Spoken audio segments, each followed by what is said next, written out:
Welcome to study classes. आज हम लोग 10th मैथमेटिक्स के अंतर्गत एनसीईआरटी सिलेबस का जो 12वां चैप्टर है वृत्त से संबंधित क्षेत्रफल, उसकी चर्चा करेंगे। वृत्त क्या है आप जानते हैं।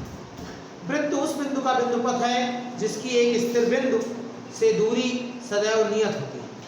अगर हम इस तरीके से एक कांस्टेंट पॉइंट ले लें और इस उंगली को हम घुमाते जाएं तो ये जो आकृति बनेगी वो वृत्त कहलाएगी। माने वृत्त उस बिंदु का बिंदुपथ है जिसकी एक स्थिर बिंदु से दूरी सदैव नियत होती है। इस नियत दूरी को वृत्त की त्रिज्या और इस स्थिर बिंदु को या नियत बिंदु को वृत्त का केंद्र यानी सेंटर ऑफ सर्किल और रेडियस ऑफ सर्किल कहते हैं।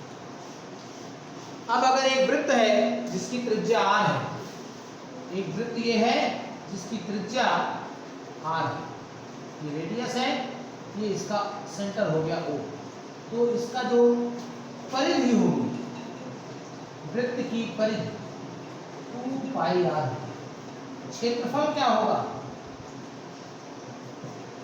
पाई r स्क्वायर।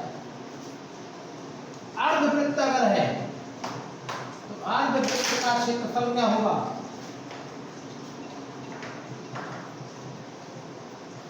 आधा हो जाएगा इसका, यानी 1/2 पाई r स्क्वायर। अर्धवृत्त का परिमाप, यहाँ थोड़ी समस्या होगी, यहाँ गलती भी होती है। अर्धवृत्त का परिमाप क्या होगा, अर्धवृत्त का परिमाप की बात करते हैं तो जब अर्धवृत्त की बात करेंगे तो अर्धवृत्त ये होगा, तो परिमाप इतना और धन ये, यानी क्या होगा पाई r आधा परिमाप धन व्यास, पाई r धन 2r। अगर वलय है माने अगर दो वृत्त हैं जिनकी त्रिज्याएं क्रमशः r1 और r2 हैं, सकेंद्रीय वृत्त हैं, तो ऐसा वृत्त वलय कहलाता है। और वलय का जो क्षेत्रफल हो जाएगा, वलय का क्षेत्रफल क्या होगा पाई r1 square minus r2 square, बाहर वाली त्रिज्या का वर्ग माइनस भीतर वाली त्रिज्या। कभी कभी क्या होता है वृत्त के स्पर्श की बात करते हैं कि दो वृत्त अगर स्पर्श कर रहे हैं, अगर दो वृत्त एक दूसरे को स्पर्श कर रहे हैं तो स्पर्श करने की दो स्थितियां हो सकती हैं। वो दोनों वृत्त भीतर से स्पर्श कर रहे हैं अथवा बाहर से स्पर्श कर रहे हैं। अगर भीतर से स्पर्श कर रहे हैं, अंतः स्पर्श कर रहे हैं, तो उनके केंद्रों के बीच की दूरी त्रिज्याओं के अंतर के बराबर होगी। माने r1 डिफरेंस r2 के बराबर होगी, जो बड़ा होगा उसमें से छोटे को घटा देंगे। अगर दो वृत्त एक दूसरे को बाह्यतः स्पर्श कर रहे हैं तो केंद्रों के बीच की दूरी त्रिज्याओं के योग के बराबर होगी। माने दोनों त्रिज्याओं को हम जोड़ देंगे तो केंद्रों के बीच की दूरी मिल जाएगी। आप चित्र से समझ सकते हैं, अगर ये दो वृत्त हैं और एक दूसरे को ये स्पर्श कर रहे हैं बाह्यतः,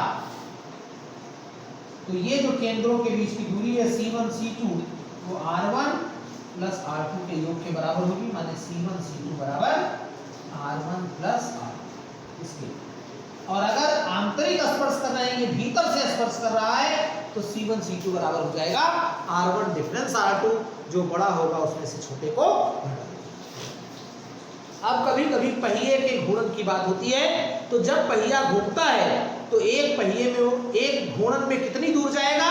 अगर पहिया अगर घूम रहा है तो एक चक्कर में वो अपने परिधि के बराबर दूरी तय करेगा, जितनी यानी एक चक्कर में चली गई दूरी बराबर पहिए की परिधि। और इसी प्रकार से अगर एकांक समय में लगाए गए चक्रों की संख्या निकाली जाए तो कुल चली गई दूरी को हम परिधि से भाग दे दें तो चक्रों की संख्या।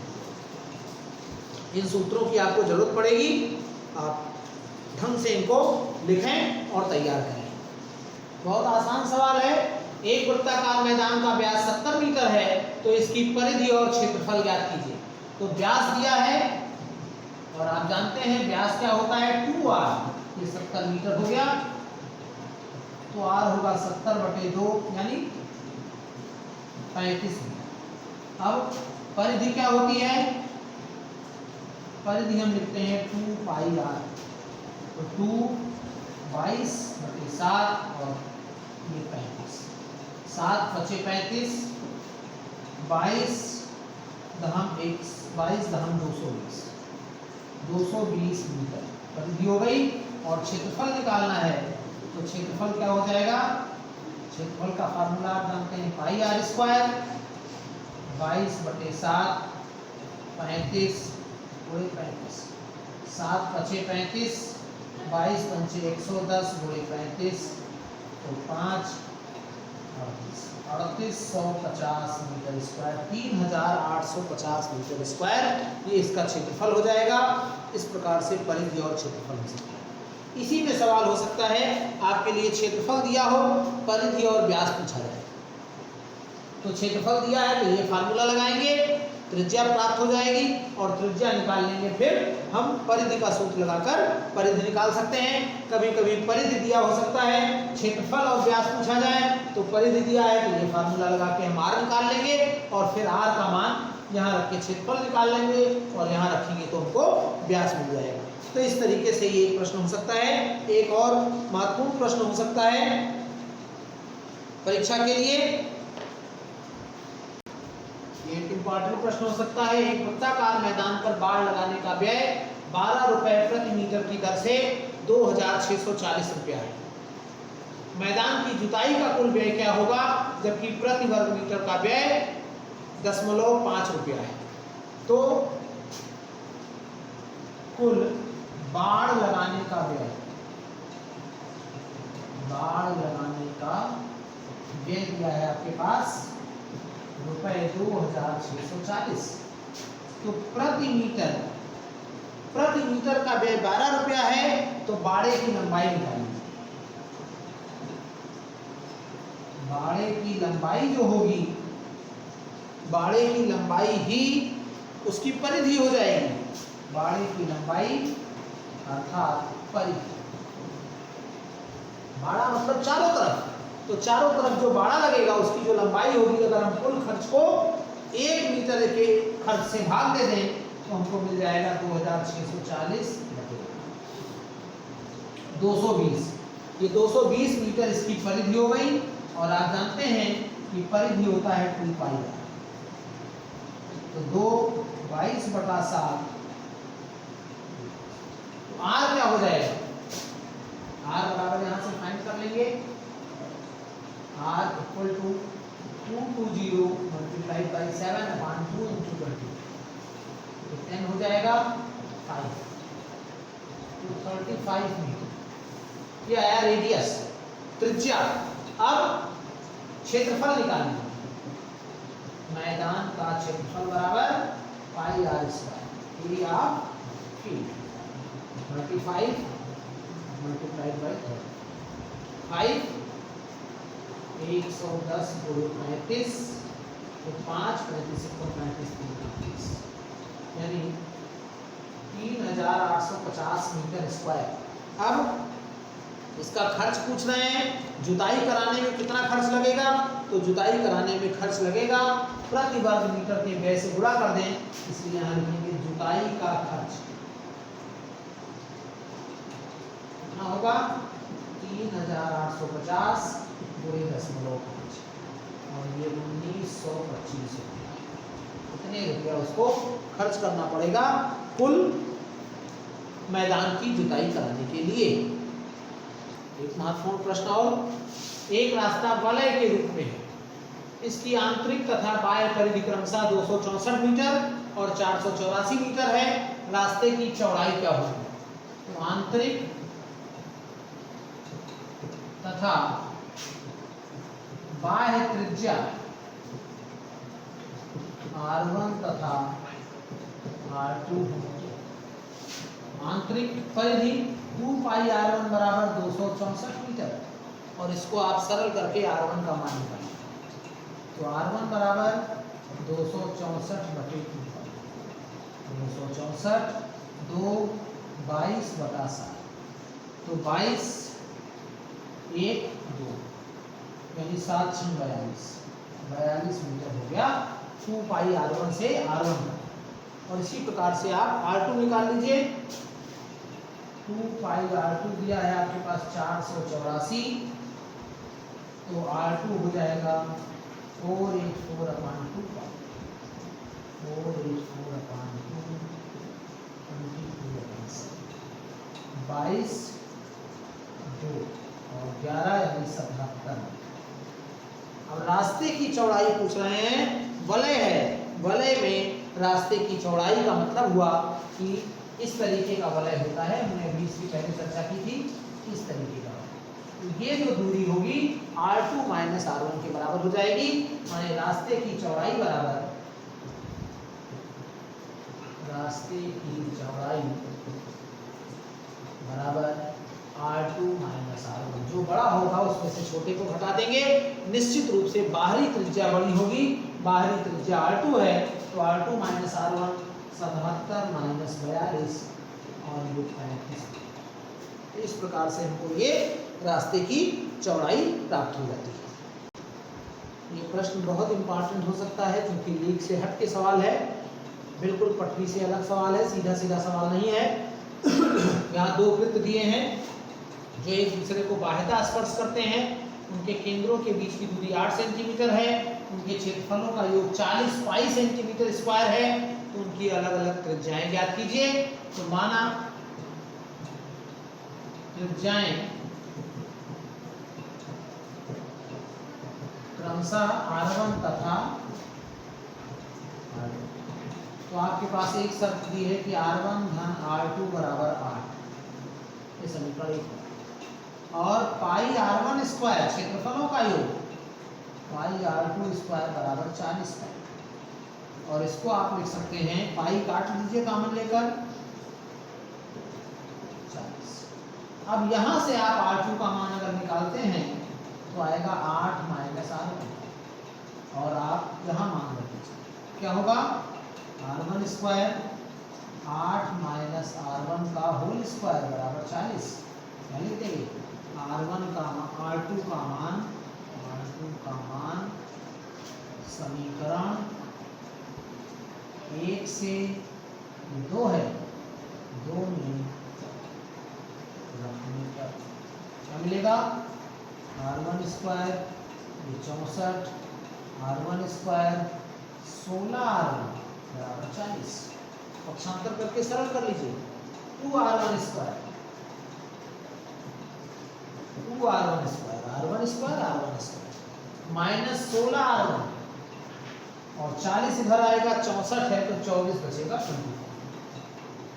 2 से डिवाइड कर दीजिए, R1 स्क्वायर 8 R1 प्लस 12 बराबर 0, 6 दूनी 12, 6 2 8, तो R1 square minus 6 plus 2 R1। कुछ बच्चों को ये गुणनखंड करने में बहुत समस्या होती है, हमने अलग से वीडियो बनाकर डाला हुआ है। द्विघात समीकरण हम आपको पढ़ा चुके हैं, 2 चरों के रैखिक समीकरण पढ़ा चुके हैं, उन सब जगहों पर इसकी जरूरत पड़ी है, आप इसको जरूर सीखें, अन्यथा आपको बहुत बड़ी समस्या होगी।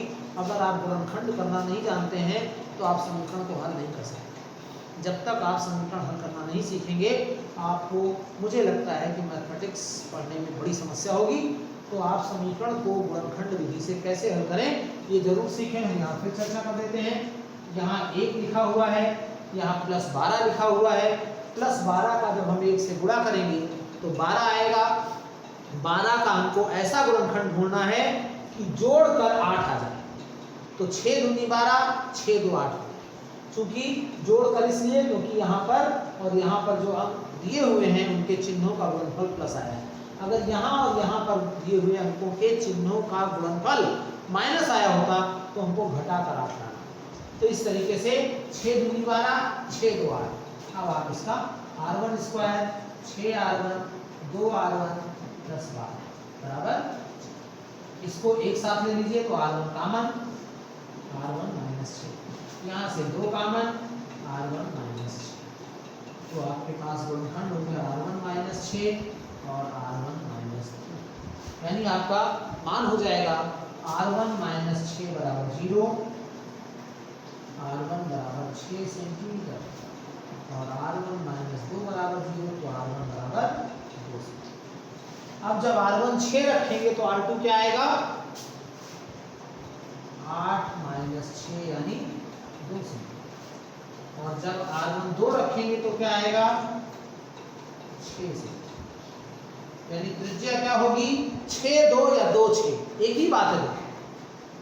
जो बड़ा होगा वो 6, जो छोटा होगा वो 2, यानी त्रिज्याएं क्या होगी, त्रिज्याएं 6 सेंटीमीटर तथा 2 सेंटीमीटर। त्रिज्याएं जो होंगी वो 6 सेंटीमीटर और 2 सेंटीमीटर हो जाएंगी।